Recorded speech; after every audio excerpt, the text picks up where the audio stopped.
प्रदेश सरकार और प्रदेश की जनता जनार्दन की ओर से कोटि कोटि नमन करते हुए विनम्र श्रद्धांजलि अर्पित करता हूं। बहनों और भाइयों,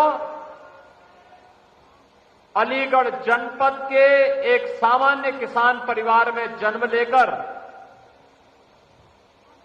जन्म से ही संघर्ष का जज्बा जिनके अंदर रहा हो, जिन्होंने चुनौतियों से जन्म से ही मुकाबला करना सीखा हो और पहले किसान के रूप में, फिर शिक्षक के रूप में, फिर राष्ट्रीय स्वयंसेवक संघ के एक स्वयंसेवक के रूप में और फिर भारतीय जनता पार्टी के कार्यकर्ता से अपनी यात्रा प्रारंभ करने वाले सर्वे बाबूजी की यात्रा शून्य से शिखर तक की यात्रा है।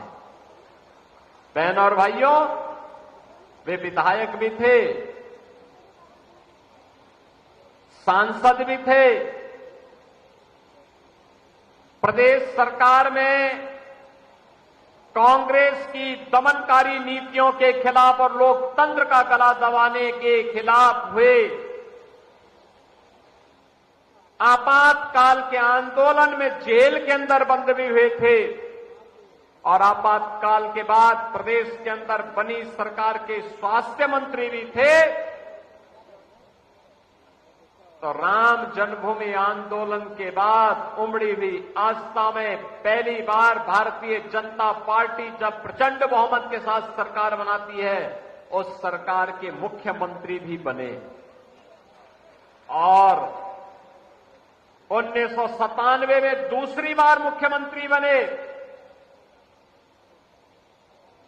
और फिर हिमाचल और राजस्थान के राज्यपाल के रूप में भी उस संवैधानिक पद का दायित्व का कुशलतापूर्वक निर्वहन करते हुए उन्होंने अपनी अंतिम यात्रा इस धराधाम में समर्पित करते हुए प्रभु श्री राम के लोक के लिए प्रस्थान कर गए। आज उनकी तीसरी पुण्यतिथि है। महत्वपूर्ण ये कि कल्याण सिंह क्या कोई व्यक्ति अचानक बन जाता है क्या? कल्याण सिंह के लिए संघर्ष और चुनौती का मार्ग चुनना पड़ता है, त्याग और बलिदान का मार्ग चुनना पड़ता है। जब चुनौती और संघर्ष सामने होता है, त्याग और बलिदान का एक जज्बा होता है, तो दुनिया की कोई ताकत आपको झुका नहीं सकती, आपका बाल बांका नहीं कर सकती है, क्योंकि अपार जन आस्था और विश्वास आपके साथ खड़ा होता है। यह अपार जन विश्वास के प्रतीक सरदेव बाबूजी कल्याण सिंह जी बने। उन्होंने उस समय की ताकतों का मुकाबला किया, विपरीत परिस्थितियों में कार्य किया, लेकिन श्री राम जन्मभूमि आंदोलन के मार्ग से तनिक भी नहीं हटे, लगातार उसके लिए कार्य करते रहे और अंततः परिणाम हमारे सामने था। आज उसकी सुखद अनुभूति पूरी दुनिया के अंदर रहने वाला सनातन हिंदू धर्मावलंबी कर रहा है। कौन ऐसा धर्मावलंबी होगा, दुनिया का सनातन धर्मावलंबी होगा या दुनिया की दमित और वंचित जातियां होंगी, जिन्होंने अयोध्या में रामलला के भव्य मंदिर के लोकार्पण कार्यक्रम में जब प्रधानमंत्री मोदी जी के नेतृत्व में 22 जनवरी 2024 को 5 सदी के इंतजार को समाप्त करते हुए रामलला का विराजमान हुआ, तो न केवल भारत के अंदर बल्कि पूरी दुनिया के अंदर जश्न का माहौल था। सब लोगों के मुंह में था कि जहां भी दुनिया के अंदर दमित और शोषित जातियां होंगी, मानवता का जहां भी दमन हुआ है, श्री राम जन्मभूमि पर प्रभु राम के भव्य मंदिर का निर्माण उन लोगों के लिए आशा की किरण है। और इस आशा की किरण की शुरुआत तब हुई थी जब बाबूजी ने कहा था कि सरकार जाए तो जाने दिया जाए, लेकिन राम भक्तों पर गोली नहीं चलाएंगे।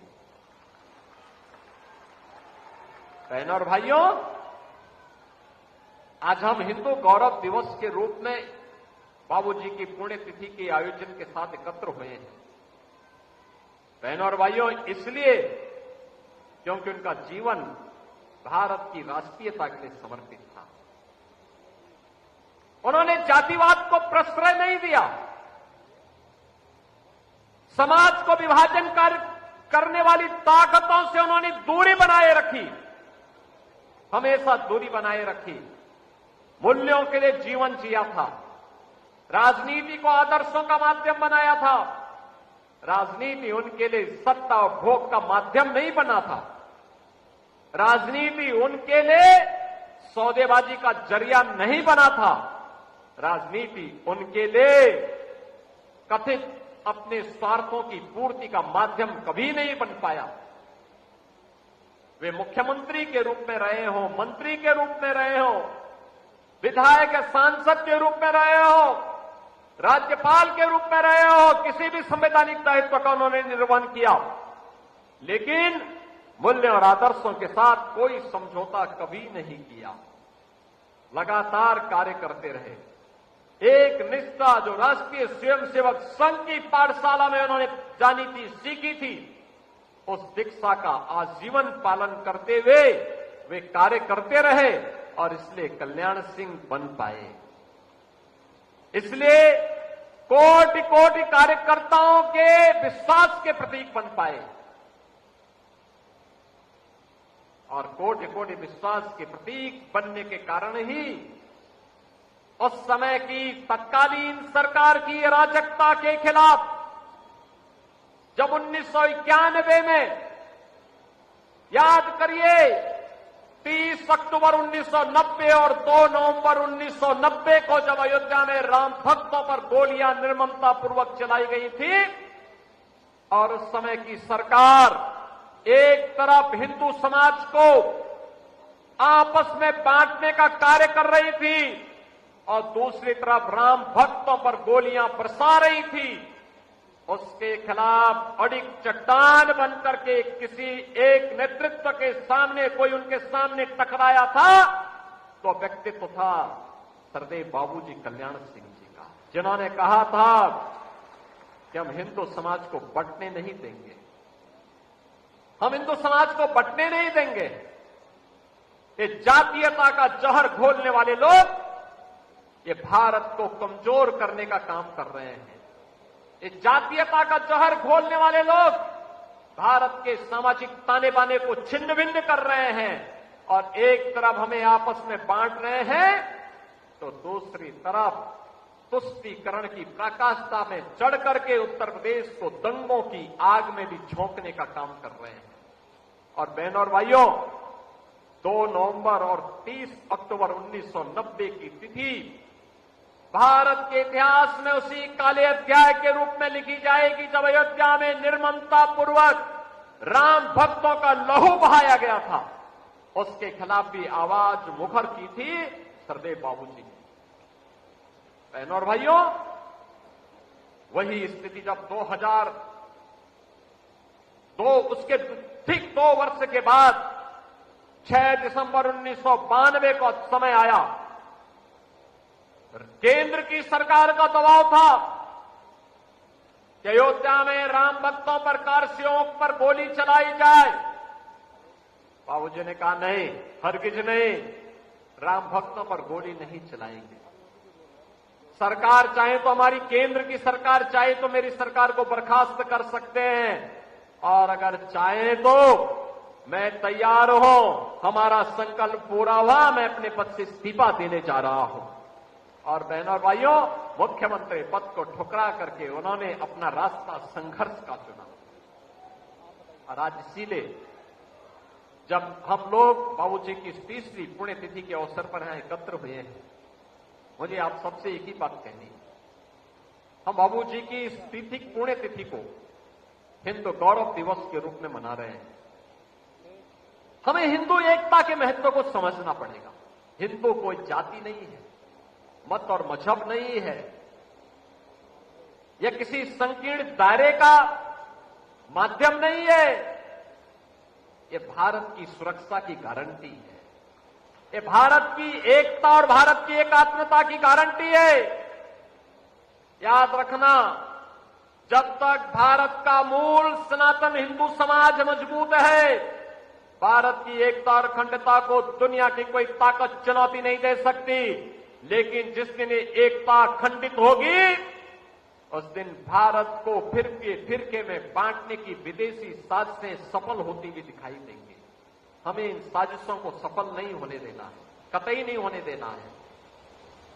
आज की सबसे बड़ी आवश्यकता है, जो लोग आपको बांटने का काम कर रहे हैं, इनके चेहरे अलग हैं, इनकी चाल अलग है, इनका चरित्र अलग है। ये बोलेंगे कुछ, दिखाएंगे कुछ, करेंगे कुछ। जब भी इन्हें अवसर मिला, उत्तर प्रदेश को इन्होंने दंगों की आग में झोंका है। जब भी इन्हें अवसर प्राप्त हुआ, इन्होंने हिंदुत्व के ऐसे नायकों को अपमानित किया। कौन नहीं जानता है, समाजवादी पार्टी के मुखिया तो सरदेव बाबूजी के दिवंगत होने पर तो एक भी शब्द उनके मुंह से नहीं निकला। श्रद्धांजलि देने के लिए जाने की बात तो दूर, एक शब्द नहीं निकला। और वहीं प्रदेश का एक दुर्दांत माफिया मरा था, तो फातिया पढ़ने के लिए उसके गांव तक चले गए थे।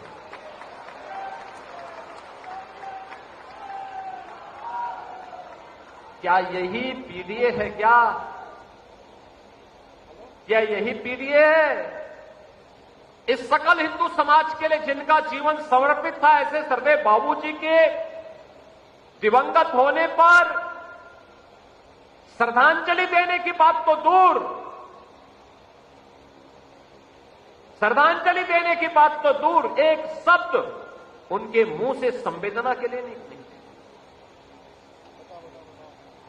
सरकार से नहीं बात करते, राजू भैया से बोल करके संवेदना व्यक्त कर सकते थे, क्योंकि सरदेव बाबूजी तो राज्यपाल भी थे, 2-2 राज्यों के राज्यपाल रह चुके थे, प्रदेश के 2-2 बार मुख्यमंत्री रह चुके थे, प्रदेश में मंत्री रह चुके थे, 10 बार विधायक रह चुके थे, 2 बार सांसद रह चुके थे, लेकिन एक भी शब्द नहीं निकला। और सैकड़ों हिंदुओं की खून से जिसके हाथ रंगे हुए थे, ऐसे दुर्दांत माफिया के मरने पर ऐसे मातम मना रहे थे जैसे इनका कोई सगा चला गया हो। बहनों और भाइयों, ये पीडीए का वास्तविक चरित्र है, और इसका वास्तविक चरित्र देखना है तो अयोध्या में एक निषाद बालिका के साथ जो घटना घटित हुई, कन्नौज में जो घटना घटित हुई, लखनऊ में जो कुछ घटित हुआ, यही इनका वास्तविक चरित्र है, यही इनका चेहरा है, यही इनका चेहरा है। ये लोग बोलेंगे क्या, करेंगे क्या और दिखेगा क्या, इसमें जब तक हम फर्क महसूस नहीं करेंगे और जब तक इसका एकजुट होकर के मुकाबला नहीं करेंगे, ये लोग प्रदेश की जनता को ऐसे ही बेवकूफ बनाते रहेंगे, ऐसे ही छलते रहेंगे। आज आवश्यकता है हम इनकी वास्तविकता को समझें। आज ये परेशान है क्योंकि उनकी गुंडागिर्दी के स्कोप डबल इंजन की सरकार ने बंद कर दिए, उनकी अराजकता के स्कोप बंद कर दिए गए, उनके एक एक षड्यंत्र को हर एक पग पर रोक करके उतनी कठोरता के साथ रोकने के सारे स्कोप बंद कर दिए गए हैं। इसलिए परेशान तो इनका होना स्वाभाविक है, स्वाभाविक है, लेकिन चिंतित होने की आवश्यकता नहीं। प्रदेश में जीरो टॉलरेंस की जिस नीति को 1991 में सरदेव बाबूजी ने लागू किया था, वह आज भी प्रदेश के अंदर लागू है। डबल इंजन की यह सरकार प्रधानमंत्री मोदी जी के नेतृत्व में अपराध और अपराधियों के प्रति, भ्रष्टाचार और भ्रष्टाचारियों के प्रति जीरो टॉलरेंस की नीति के तहत कार्य करेगा, चाहे इसके लिए कोई भी कीमत क्यों न चुकानी पड़े, और प्रदेश की जनता जनार्दन का बाल बांका नहीं होने देगा। यह संकल्प हमें सरदेव बाबूजी के इस तीसरी पुण्यतिथि के अवसर पर लेना ही होगा और हमें इस बात को मजबूती के साथ आगे बढ़ाना होगा कि आजीवन जिन मूल्यों के लिए, जिन आदर्शों के लिए सरदेव बाबूजी का जीवन समर्पित था, उन मूल्यों और आदर्शों के लिए हम कार्य करें। बाबूजी की इस विरासत को उनके सुपुत्र पूर्व सांसद श्री राजवीर सिंह राजू भैया, उनके सुपौत्र श्री संदीप सिंह और उनके अनुयायी लगातार आगे बढ़ाने का काम कर रहे हैं। आप सभी से मेरा यही आग्रह होगा कि बाबूजी का सपना था, उस सपने को भारतीय जनता पार्टी और उनकी विरासत मजबूती के साथ आगे बढ़ाने का कार्य करेगी, कार्य कर रही है। हमें तनिक भी उन मूल्यों और आदर्शों से विचलित हुए बगैर निरंतर आगे बढ़ने की तैयारी करनी चाहिए। आज तृतीय पुण्यतिथि के अवसर पर सरदेव बाबूजी को मैं एक बार फिर से उनकी स्मृतियों के लिए नमन करते हुए प्रदेश सरकार और प्रदेश की जनता जनार्दन की ओर से विनम्र श्रद्धांजलि अर्पित करते हुए अपनी वाणी को यहीं पे विराम देता हूं। धन्यवाद। जय हिंद, जय जय श्री राम।